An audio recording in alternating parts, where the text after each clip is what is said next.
Hello everybody, welcome to my channel study with Sunny. आज हम लोग अपने टॉपिक को आगे बढ़ाएंगे। कल हम लोगों ने पढ़ा था कि किस तरीके से फ्रांस की स्थिति अनस्टेबल बनी हुई थी, ठीक ना। टाउन में भी और विलेज में भी, दोनों जगहों पे हम लोगों ने अच्छे तरीके से उन सारी चीज़ों को देखा था।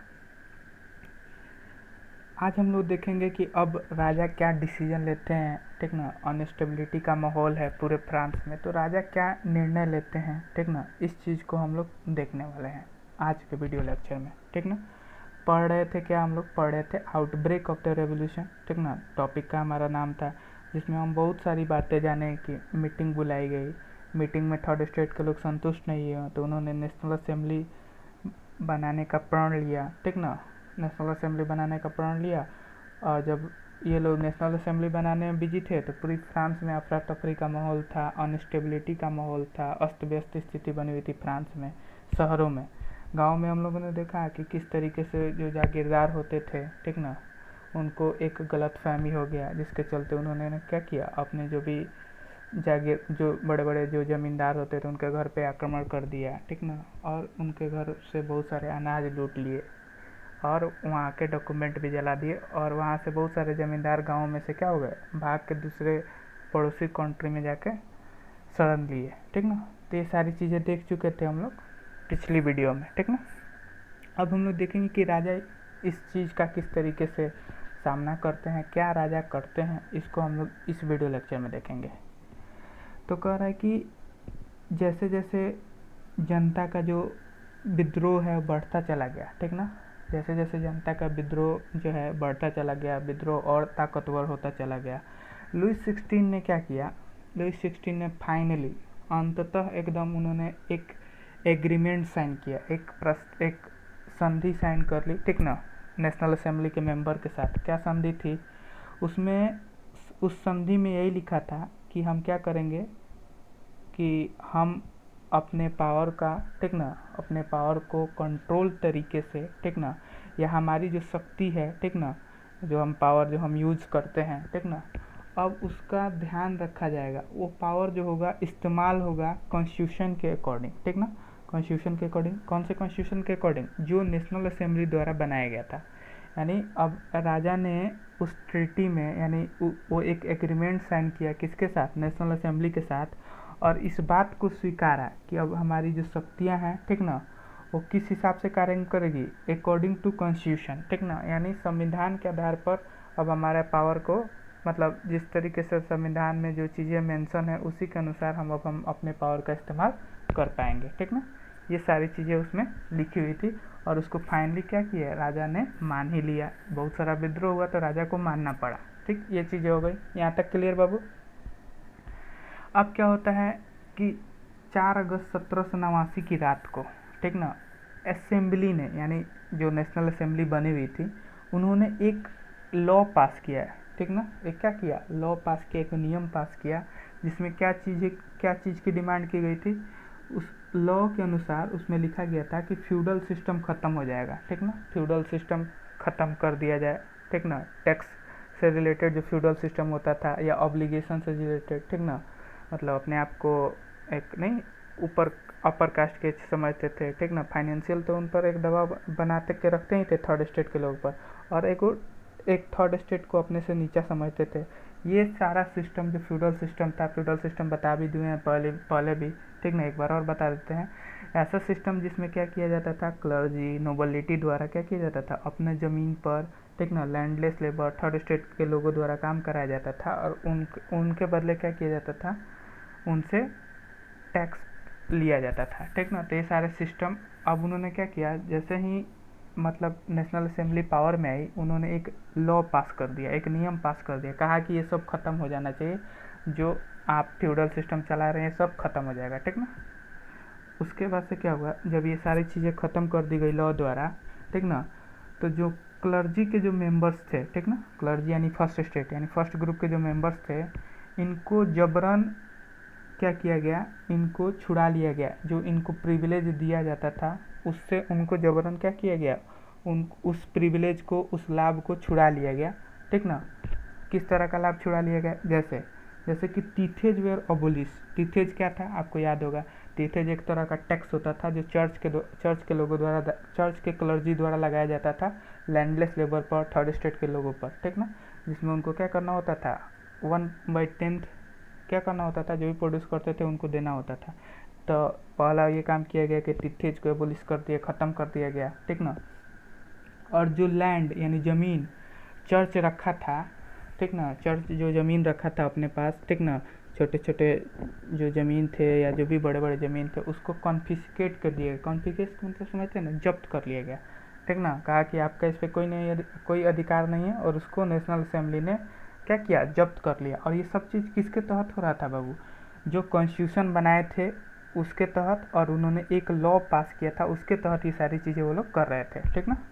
इसका नतीजा क्या हुआ समझिएगा, देखिएगा यहाँ पे बहुत ही इंटरेस्टिंग रिजल्ट आता है। देखिए इसका रिजल्ट क्या हुआ कि गवर्नमेंट के पास, ठीक ना, गवर्नमेंट के पास जो संपत्ति हो गई, ठीक ना, वो लगभग 2 बिलियन लिब्रे की संपत्ति उन्होंने एक्वायर किया, मतलब इकट्ठा किया, ठीक ना, केवल इन लोगों से, ठीक ना, यानी केवल फर्स्ट क्लास के लोगों से उन्होंने लगभग 2 बिलियन लिब्रे, समझे ना। लिब्रे क्या था बाबू, लिब्रे करेंसी का यूनिट था उस समय फ्रांस में। तो इसी से आप समझ सकते हैं कि कितनी कितनी ज़्यादा संपत्ति वो लोग फर्स्ट क्लास सेकंड क्लास के लोग क्या करते थे, जब्त करके रखते थे, ठीक ना। तो यहाँ तक चीज़ें क्लियर हुई बाबू कि किस तरीके से क्या कार्य हो, यहाँ तक आपको चीज़ें समझ में आ जानी चाहिए। मुझे उम्मीद है कि आपको ये सारी चीज़ें समझ में आ गई होंगी, ठीक ना। कि कॉन्स्टिट्यूशन बना यानी नेशनल असेंबली बना, ठीक ना। नेशनल असेंबली बनते उन्होंने क्या किया, एक लॉ पास किया, एक नियम पास किया, जिसके तहत उन्होंने क्या किया, राजा के पावर को सीमित कर दिया, ठीक ना। अब राजा किसके अनुसार पावर का इस्तेमाल कर सकते थे, कॉन्स्टिट्यूशन के अनुसार। और उसके बाद से क्या किया कि उन्होंने एक नियम पास किया जिसके तहत जो भी प्रिविलेज मिल रहा था, ठीक ना, फर्स्ट स्टेट सेकंड स्टेट के लोगों को, वो प्रिविलेज उनसे छीन लिया गया, ठीक है। यहाँ तक चीज़ें क्लियर। अब हमारा नेक्स्ट टॉपिक है, नेक्स्ट टॉपिक क्या है, नेक्स्ट टॉपिक है France became a constitutional monarchy, ठीक ना। फ्रांस क्या बनता है, एक कॉन्स्टिट्यूशनल मोनार्ची बनता है। ये क्या होता है समझिएगा, बहुत ही इंटरेस्टिंग टॉपिक है, ठीक ना। इसको ध्यान से देखने की ज़रूरत है आपको, एकदम सिंपल शब्दों में बताऊंगा, ठीक ना। देखिए कॉन्स्टिट्यूशनल मोनार्ची का मतलब क्या होता है, एक ऐसा सिस्टम, ठीक ना, जहाँ पे राजा रहेगा, ठीक ना, जहाँ पे समझिएगा, फिर से मैं बता रहा हूँ कि फ्रांस कॉन्स्टिट्यूशनल मोनार्ची बन गया, ठीक ना। लेकिन कैसे बना, या कॉन्स्टिट्यूशनल मोनार्ची का क्या मतलब होता है, ये हमको समझाते हैं आपको। कॉन्स्टिट्यूशनल मोनार्ची का ये मतलब होता है कि ऐसा सिस्टम होता है जहाँ पे राजा तो रहता है लेकिन उसका पावर एकदम लिमिट कर, मतलब पावर को सीमित कर दिया जाता है, ठीक ना। पहले की तरह डिसीजन नहीं ले सकते थे, पहले की तरह जो मन करे वो नहीं कर सकते थे, ठीक ना। मतलब पावर को सीमित करके रखा जाता है। और पावर सीमित किसके द्वारा किया जाता है, कॉन्स्टिट्यूशन के द्वारा, यानी संविधान के द्वारा। संविधान में नियम बना दिए जाते हैं ऐसे कि राजा अपनी मन मर्जी का कुछ नहीं कर सकता, ठीक है। तो उसी को कहते हैं कॉन्स्टिट्यूशनल मोनार्ची। यहाँ तक चीज़ें क्लियर हो गई। जैसे कि आज के डेट में भी अगर आप देखें ना प्रैक्टिकल, आज के डेट में भी ब्रिटेन में ऐसे आपको स्थिति देखने को मिल जाएगी। आज के डेट में ब्रिटेन में भी राजा रानी है, लेकिन उनके पावर को क्या कर दिया गया, कॉन्स्टिट्यूशन के द्वारा सीमित कर दिया गया। यहाँ तक चीज़ें क्लियर हो गई बाबू, कॉन्स्टिट्यूशनल मोनार्ची क्या होता है ये आपको क्लियर हो जाना चाहिए, ठीक ना। तो आपको क्लियर, मुझे लगता है कि आपने इस चीज़ को मतलब समझ लिया होगा कॉन्स्टिट्यूशनल मोनार्ची क्या होता है। कारण नेशनल असेंबली जो थी, ठीक ना, वो सभा जिसने प्रण लिया था कि मैं कॉन्स्टिट्यूशन बनाऊंगा, कॉन्स्टिट्यूशन तैयार करूंगा, संविधान तैयार करूंगा, उन्होंने फाइनली 1791 में एक संविधान तैयार भी कर लिया, ठीक ना। और संविधान का मुख्य मकसद क्या था कि जो भी पावर था, जो भी शक्ति थी, ठीक ना, किसकी, राजा की, उसको लिमिट कर दिया जाए, उसको सीमित कर दिया जाए, ठीक ना। मतलब पहले की तरह जो मन करे वो राजा नहीं कर सकते थे, उनकी पावर को अब सीमित कर दिया गया, ठीक ना, संविधान के द्वारा, ठीक ना। ठीक, अब क्या किया गया, ध्यान दीजिएगा। अब उन्होंने क्या किया कि पहले जैसे पावर एक आदमी के हाथ में होता था, पावर किसके हाथ में होता था, एक आदमी के हाथ में होता था ना। अब पावर को क्या कर दिया गया, बांट दिया गया। पावर को क्या कर दिया गया बाबू, पावर को बांट दिया गया, किसके किसके बीच, लेजिस्लेटिव, एग्जीक्यूटिव और जुडिशियरी। जैसे आज के डेट में भी हमारे समाज में, हमारे जो इंडिया एज ए कंट्री है, तो हमारे यहाँ भी तो ऐसा ही है। पावर को क्या कर दिया गया, डिस्ट्रीब्यूट कर दिया गया। एक आदमी के हाथ में पावर नहीं है, एक आदमी के हाथ में पावर नहीं है तो पावर का मिसयूज भी नहीं होता है और सिस्टम भी अच्छे ढंग से काम करती है। उसी तरीके से यहाँ पे भी काम किया गया। अगर आपको याद हो तो ये सब जो सोच था, ठीक ना, जो उन्होंने अपने कॉन्स्टिट्यूशन में डाला था कि पावर को डिस्ट्रीब्यूट करने, कहाँ से मिला था? आपको याद होगा तो ये मिला था मॉन्टेस्क्यू से, ठीक ना। किससे मिला था बाबू? मॉन्टेस्क्यू थे। मॉन्टेस्क्यू कौन थे? फिलोसफर थे, जिन्होंने किताब, कौन सा किताब लिखा था? The spirit of law. उसी में उन्होंने क्या बात की थी कि जो भी सरकार बने उसमें पावर का डिवीज़न हो, पावर का डिवीज़न हो तो सरकार अच्छे से चलेगी, अच्छे तरीके से सरकार रूल करेगी, ठीक ना। यहाँ तक चीज़ें क्लियर हो गई बाबू। तो उन्होंने पहला काम क्या किया, कॉन्स्टिट्यूशन ड्राफ्ट करके उन्होंने राजा की शक्ति को लिमिट कर दिया। दूसरा कि उन्होंने जो भी अब जो भी सिस्टम बनाया, ठीक ना, जो भी मतलब अब जो भी शासन करेगा, जो भी गवर्नमेंट फॉर्म होगी, वो क्या होगी, उसमें पावर को डिवाइड करके फॉर्म, मतलब पावर डिवीजन उसमें देखने को मिलेगा, ठीक ना। मतलब अलग अलग पावर अलग अलग ग्रुप को दिया जाएगा। जैसे लेगिस्लेचर, लेगिस्लेचर क्या होता है आपको याद होगा? लेगिस्लेचर मतलब जो लॉ बनाएगा। एग्जीक्यूटिव यानी जो लॉ इम्प्लीमेंट करेगा। जुडिशियरी यानी जुडिशियरी क्या करेगा, लॉ को मतलब लॉ के अनुसार देखेगा कि लॉ देख के बताएगा कि क्या कौन सा लॉ मतलब कौन सा लॉ किसने उसको क्या किया, वायलेट किया, ठीक ना, उसके अनुसार वो सज़ा देता है, ठीक ना। और लॉ को चेक भी करता है, हमेशा लेजिस्लेटिव पर उसका नज़र बना रहता है कि कैसा लॉ बना रहा है, कि ऐसा तो लॉ नहीं बना रहे हैं जो संविधान को क्षति पहुंचा रहा है। ये सारी चीज़ें होती हैं, ठीक ना। ये आप लोग पढ़े होंगे बेसिक सिविक्स के चैप्टर में, ठीक ना। यहाँ तक चीज़ें क्लियर हो गई। और यह क्या बनाता है, फ्रांस को एक कॉन्स्टिट्यूशनल मोनार्ची बनाता है। तो डायरेक्ट आपसे 3 मार्क्स में आपसे क्वेश्चन पूछ दिया जाएगा, ठीक ना, कि फ्रांस को कॉन्स्टिट्यूशनल मोनार्ची हाउ, कैसे आप साबित करेंगे कि फ्रांस एक कॉन्स्टिट्यूशनल मोनार्ची था। तो आपको ये सारी वर्ड पॉइंट में लिखनी होगी कि उन्होंने राजा के पावर को लिमिट कर दिया, ठीक ना।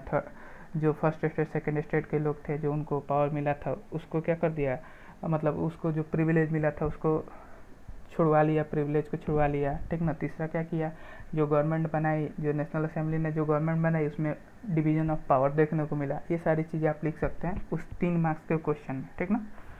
अब देखिए, अब इसमें यानी जो नेशनल असेंबली बना था, इसमें जो गवर्नमेंट फॉर्म हुई थी, ये कैसे काम करती थी इसको समझने की ज़रूरत है, ठीक ना। ये कैसे वर्क करती थी, इसके लिए आप ये डायग्राम समझेंगे तो आपको क्लियर हो जाएगा। देखिए, डायग्राम को समझने के लिए सबसे पहले आपको ये थोड़ा सा कंसेप्ट समझना होगा, एक्टिव सिटीजन, ठीक ना। एक्टिव सिटीजन किसको बोलते थे, ठीक ना।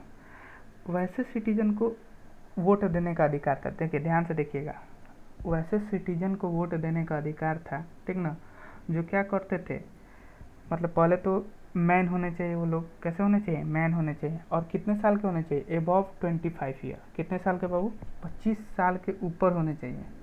और दूसरा कंडीशन क्या था, उनको टैक्स देना है। कितने कितने टैक्स कितना देना है समझिएगा, लगभग, मतलब एक लेबर का जो वेज होता है, लेबर की जो तनख्वाह होती है, उसके 3 दिन के तनख्वाह के बराबर अगर आप टैक्स देते हैं, तब आपको क्या किया जाएगा, एक्टिव सिटीजन के अंदर रखा जाएगा। एक्टिव सिटीजन के अंदर रखा जाएगा मतलब अब आपको वोट देने का अधिकार प्राप्त हो जाएगा। अब आपको क्या हो जाएगा, वोट देने का अधिकार प्राप्त हो जाएगा। यानी देखिए कंडीशन कितना खतरनाक था। पहला कि 25 ईयर्स के एज के होने चाहिए, लेकिन केवल मैन, वुमेन वगैरह को नहीं दिया गया वोट देने का, केवल मैन। दूसरा कि आप उसी अधिकार, आप तभी एक्टिव सिटीजन में आ सकते थे जब आप क्या कर सकते हैं, 3 दिन जितना लेबर कमाता है ना, उसके बराबर आप टैक्स देते हैं, 3 दिन के तनख्वाह के बराबर आप टैक्स देते हैं, तभी आपको एक्टिव सिटीजन में मतलब पार्टिसिपेट करने का मौका मिलेगा, एक्टिव सिटीजन में आप एंट्री कर सकते हैं। यहाँ तक चीज़ें समझ गए। एक्टिव सिटीजन क्या होता है अब बताएंगे। एक्टिव सिटीजन क्या होता है, वे ऐसे लोग होते हैं जिनको वोट देने का अधिकार था, ठीक ना। और देखिए फ्रांस की जनसंख्या 28 मिलियन थी ना, उसमें मात्र 4 मिलियन लोग एक्टिव सिटीजन के अंदर थे, मात्र 4 मिलियन। मात्र कितने मिलियन बाबू? 4 मिलियन लोग ही एक्टिव सिटीजन में आ पाए थे। ऐसा मतलब क्राइटेरिया जो था, थोड़ा सख्त क्राइटेरिया बनाया गया था, ठीक ना। अभी भी अगर हम आज के एक्सटेंट में देखेंगे, ठीक ना, आज के कॉन्टेक्स्ट में देखेंगे, तो अभी भी ये पूरा जो सिस्टम था डेमोक्रेटिक नहीं था, लेकिन उस समय जो ऐसी चीज़ें चल रही थी, उस तरीके से देखा जाए तो बहुत ही बड़ा बदलाव था, ठीक ना। अब देखिए ये लोग क्या करते थे, इन लोग क्या करते थे, वोट देते थे किन को, यही एक्टिव सिटीजन में से कुछ लोग चुनाव में खड़े होते थे, निर्वाचन में खड़े होते थे। इन्हीं में से उन लोगों को क्या किया जाता था, ये लोग क्या करते थे, वोट देते थे। क्या करते थे बाबू? वोट देते थे। वोट देने के बाद से ये लोग क्या करते थे, वोट देने के बाद से इसमें से जो भी लीडर चुन के जाते थे वो क्या किस चीज़ का फॉर्मेशन करते थे, नेशनल असेंबली का। किस चीज़ का फॉर्मेशन करते थे, नेशनल असेंबली का। नेशनल असेंबली में टोटल 745 मेंबर, ठीक ना, 745 मेंबर चुन के जाते थे। और इसी में से ये लोग क्या करते थे, मिनिस्टर को चुनते थे। क्या करते थे वो, मिनिस्टर को चुनते थे, यानी लेजिस्लेटिव, एग्जीक्यूटिव, जुडिशियरी, ठीक ना, ये सब इसी नेशनल असेंबली में से चुन के जाते थे, ठीक ना। और ये लोग कंट्रोल करते थे पूरे नेशनल असेंबली को, ठीक ना। राजा पर भी यही लोग कंट्रोल बना के रखते थे, कौन, नेशनल असेंबली, ठीक ना। मतलब राजा भी इन्हीं के अनुसार काम करता था, यानी संविधान के अनुसार काम करते थे। हमने उनकी शक्ति को लिमिट कर दिया। लेकिन राजा के पास एक खास तरह का पावर था। कौन सा पावर, वीटो पावर, ठीक ना। अब ये वीटो पावर क्यों दिया गया, जैसे कि अब मानिए राजा हैं, ठीक ना, तो ठीक है, राजा की पावर को तो आप सीमित कर दिए। अब ऐसा एक समय ना आ जाए कि आप क्या करें, आप राजा से, जैसे मानिए कि आपके मन में एक क्या बदले की भावना आ गई कि राजा थे तो उन्होंने इस तरीके से हमारे साथ किया, तो अब हम क्या करेंगे, बदला लेंगे। तो हम राजा की, जैसे कि हम एक कानून पारित कर दिए, पास कर दिए कि राजा की सारी महल को जब्त कर लिया जाए। तो इस तरीके से चीज़ों को बचने के लिए राजा के पास क्या था, वीटो पावर था। अगर इस तरह का कोई लॉ पारित होता था, राजा क्या करते थे, वीटो पावर का इस्तेमाल कर देते थे। मतलब वीटो पावर अगर राजा इस्तेमाल कर देंगे तो लॉ पारित नहीं होगा, ठीक ना, लॉ को इम्प्लीमेंट नहीं किया जाएगा, ठीक ना। तो वीटो पावर समझ गए ना किस लिए राजा को मिला था, ये चीज़ आपको क्लियर हो जानी चाहिए। उसी तरीके से जज को भी लोग क्या करते थे, चुनते थे, ठीक ना। जज को क्या करते थे, चुनते थे। यहाँ पे देखिएगा, एक बात देखिएगा ध्यान से, जो मिनिस्टर होते थे ना, जो कंट्रोल करते थे किसको, नेशनल असेंबली को, ठीक ना, या जो नेशनल असेंबली कंट्रोल करती थी जो मिनिस्टर को, वो इनडायरेक्टली चुने जाते थे। वो कैसे चुने जाते थे बाबू, इनडायरेक्टली। मतलब डायरेक्ट वो क्या होते थे, लोगों द्वारा चुन के नहीं जाते थे, यानी इसमें लोगों द्वारा चुन के तो इसमें जाते थे नेशनल असेंबली। और नेशनल असेंबली में से कुछ ही मिनिस्टर क्या होते, मतलब कुछ ही लोग इस मिनिस्टर वाले पद में जाते थे। चीज़ें क्लियर हो रही होंगी, यानी 745 में से कुछ ही लोग इसमें चुन के जाते थे। ये लोग खुद लोग आपस में डिसाइड करते थे कौन मतलब मिनिस्टर बनने लायक है। यहाँ तक चीज़ें क्लियर है ना। तो ये पूरा सिस्टम था नेशनल असेंबली का, ठीक ना। ये क्या था, पूरा सिस्टम था नेशनल असेंबली का। अब देखिए उनकी जो कॉन्स्टिट्यूशन थी, यानी जो संविधान था, क्या था बाबू, संविधान। वो शुरुआत किस तरीके से होता था, शुरुआत होता था declaration of the rights of man and citizen. मतलब कॉन्स्टिट्यूशन को जब पढ़ा जाता था तो किस तरीके से पढ़ा जाता था, उसका शुरुआती पेज था कि पुरुष एवं नागरिक अधिकार घोषणा पत्र, ठीक ना। मतलब तो उसमें देखिएगा, आप जब ये पढ़ेंगे तो आपको समझ में आएगा कि वहाँ पे इनइक्वालिटी की बात की जाएगी, ठीक ना। इनइक्वालिटी जैसा प्रतीत होगा, क्योंकि जो भी था वो मैन से रिलेटेड था, ठीक ना। वुमेन की बात ही नहीं की गई थी, मतलब वुमेन को उसमें कंसीडर ही नहीं किया गया था, ठीक ना। तो वुमेन के लिए थोड़ा सा उस समय उतनी राइट्स नहीं थे, ठीक ना, उतने राइट्स नहीं दिए गए जो नेशनल असेंबली ने जो कॉन्स्टिट्यूशन तैयार किया गया उसमें, ठीक ना। अब देखिए एक और कैटेगरी होती थी पैसिव सिटीजन, ठीक ना। पैसिव सिटीजन में क्या होते थे, वैसे लोग होते थे जिनको वोटिंग राइट नहीं था, ठीक ना। इसमें केवल मैन आते थे, किसमें, इसमें केवल क्या आते थे, मैन आते थे। और फिर आते थे एक अलग कैटेगरी के लोग जो थे women, children and youth below 25, मतलब 25 के नीचे। पैसिव सिटीजन क्या थे, 25 के ऊपर थे लेकिन इनको वोटिंग राइट नहीं था। यहाँ तक चीज़ें क्लियर हो गई होंगी, पूरा आपको नेशनल असेंबली का स्ट्रक्चर समझ में आ गया होगा। अब देखिए क्या होता है, चीज़ें समझेंगे। आप देखिए, वही मैं बता रहा था कि कॉन्स्टिट्यूशन यानी जो संविधान शुरू होता था फ्रांस का, उसकी शुरुआत होती थी किस शब्दों के साथ, declaration of the right of man and citizen, यानी पुरुष एवं नागरिक अधिकार घोषणा पत्र। मतलब उसमें मैन पे ज़्यादा फोकस किया गया था, ठीक ना।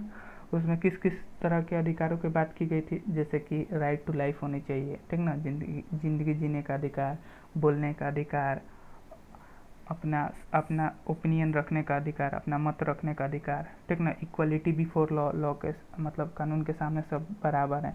ये सारे चीज़ उन्होंने क्या किए, उस कॉन्स्टिट्यूशन में, संविधान में मेंशन किए थे, ठीक ना। और इसको क्या बताया, were establish as natural and inalienable right. मतलब इसको बोला गया, इन सारे जो राइट्स हैं, अधिकार हैं, इनको बोला गया कि ये नेचुरल है, मतलब प्राकृतिक अधिकार हैं, ठीक ना। एंड इनएलिनेबल, इनएलिनेबल का मतलब क्या किया जा सकता, क्या कहा जाए, जिसको अलग नहीं किया जा सकता। अगर आप जिंदा हैं, आप एक मनुष्य हैं, तो आपसे इन अधिकारों को अलग नहीं किया जा सकता, मतलब आपसे इन अधिकारों को छीना नहीं जा सकता, ठीक ना। मतलब सारे ह्यूमन बींग को ये अधिकार होने चाहिए जन्म से ही, ठीक ना, और इसको कभी छीना नहीं जा सकता, ठीक ना। ये सारी बातें उन्होंने अपने कॉन्स्टिट्यूशन में मेंशन की थी, ठीक ना। और क्या मेंशन किया था, it was duty of the state to protect each citizen natural right. और ये स्टेट की ड्यूटी बनती है, यानी राज्य की भी ड्यूटी बनती है, सरकार की ड्यूटी बनती है कि वो क्या करे, प्रत्येक अपने जो भी नागरिक है उसके जो नेचुरल राइट है उसको प्रोटेक्ट करे, उसको बचाए, उसका संरक्षण करे। तो ये पूरा आपका था किसके बारे में, France as a constitutional monarchy किस तरीके से काम करता था, नेशनल असेंबली ने जो कॉन्स्टिट्यूशन बनाया था वो कैसे वर्क करता था, आपको मैंने एक ही वीडियो में पूरे अच्छे तरीके से इलाबोरेट कर लिया। उम्मीद करता हूँ आपको सारी चीज़ें समझ में आई होगी। कॉन्स्टिट्यूशनल मोनार्ची क्या होता है आपको कमेंट सेक्शन में बताना है, जिस तरीके से मैंने आपको समझाया, ठीक ना। सारे लोग कमेंट सेक्शन में जवाब देंगे कॉन्स्टिट्यूशनल मोनार्ची क्या है, ठीक ना। तो अब मिलेंगे नेक्स्ट क्लास में, तब तक के लिए ओके बाय।